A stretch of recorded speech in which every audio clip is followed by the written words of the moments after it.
Olá, seja bem-vindo ao curso MTC-TCE, ou conhecido como Traffic Control Engineer. Por que você faria esse curso? Essa deveria ser a pergunta a ser feita. Esse curso ele vai te trazer um conhecimento voltado a um controle de tráfego, uma engenharia de tráfego especificamente, onde a gente ensina e aborda temas relacionados ao sistema Router OS voltados a QoS em nível avançado, onde você faz um controle e o tema de fluxo de acesso de dados, eles podem ser abordados dentro de um firewall, por exemplo. Então, o curso ele tem um reconhecimento internacional e após a sua certificação e a validação da certificação, você passa a ter o título de especialista em controle e engenharia de tráfego da MikroTik. O curso tem uma carga horária de 16 horas e ele é ministrado em 2 dias, onde você vai aprender tanto na prática quanto na teoria, e a gente vai abordar dicas do dia a dia para você trabalhar com o conhecimento adequado para a sua aplicação. Bom, no primeiro tema que a gente aborda no primeiro dia, a gente fala sobre fluxo, né, e como é que a gente vai diagramar esse fluxo dentro do ensinamento. Bom, por que é necessário esse diagrama, né? Vamos abordar aí uma visão ampla, né, desse diagrama, como é que esse fluxo vai operar dentro da sua interpretação, para que você entenda como um pacote percorre todo o roteador ou toda a rede através de interfaces dentro do seu equipamento. Nós vamos abordar aí sobre exemplos que não são exemplos simples, são exemplos mais complexos de uso do fluxo e do diagrama, com exercícios também já para iniciar o dia. No próximo tópico a gente vai falar sobre filtros. Como eu posso criar filtros dentro do Firewall, dentro do meu Mangle, né, das marcações que eu posso fazer e criar os filtros com essas marcações, assim como no NAT. Entender o que é Connection Tracking, entender o que é cadeias, como por exemplo chains, né? A gente faz lá a implementação de aplicações, NAT, vamos falar sobre as cadeias de NAT, sobre as implementações de NAT Helpers, vamos falar do Mangle, né, que a gente pode trabalhar com as cadeias de Mangle, independente das cadeias de NAT, por exemplo, ou independente também das cadeias dos filtros de Firewall. Então, com isso, a gente consegue desenhar o conceito do roteador em cima do fluxo de pacotes. Legal. Como é que funciona aí a complexidade da condição de recursos dentro da estrutura dos pacotes IP, assim como um protocolo, um plug and play, que ele vai trafegar dentro da rede de forma aleatória ou não, a gente vai colocar isso em produção através de alguns exercícios.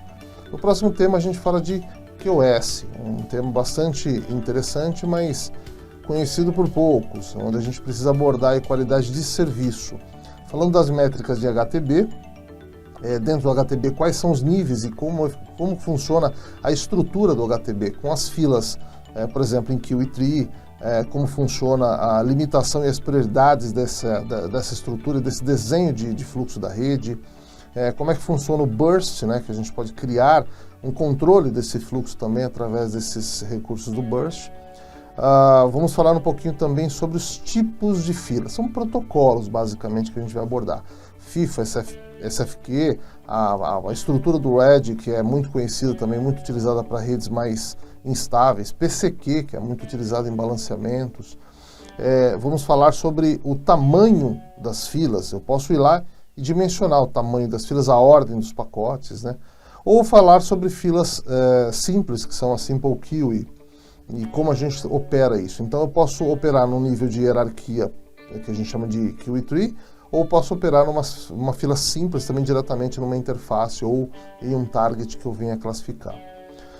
A gente entra depois também num tema de DNS, né, que eu posso fazer isso com controle de configurações muito convencionais, né, do dia a dia, em entradas estáticas de DNS, para onde eu mando dentro do meu roteador, ou seja, eu vou classificando o fluxo da minha rede baseado em DNS.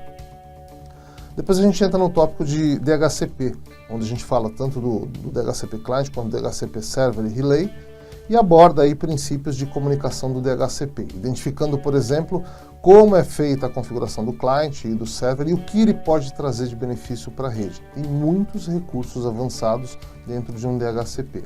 Então, redes que vão operar nessa classificação do DHCP, as opções avançadas, que são opções que a gente pode, de forma nativa ou personalizada, segmentar o conteúdo das opções, por exemplo, opção 43, opção de recursos ativos, que a gente vai aprender um pouquinho mais adiante. Então, são recursos avançados de DHCP com configurações específicas. A gente aborda também um pouquinho de DHCP Relay para fazer alguns laboratórios. Vamos fazer uma passagem rápida, breve, por Web Proxy.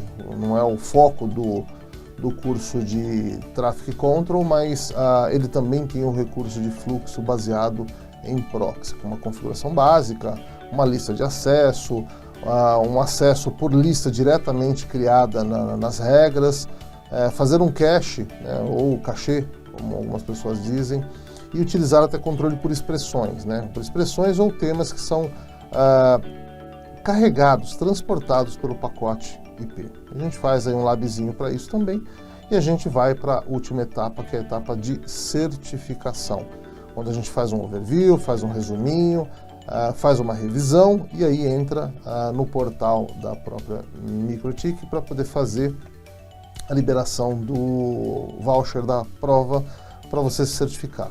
Atingindo, né, ao término da prova, a sua nota de 60%, no mínimo, você se torna um certificado de Traffic Control, ou seja, você se vai ser intitulado um consultor oficial em engenharia de tráfego da MikroTik. Espero encontrá-los em breve em uma de nossas turmas e que a gente possa auxiliá-lo a se tornar um certificado oficial da MikroTik. Até lá!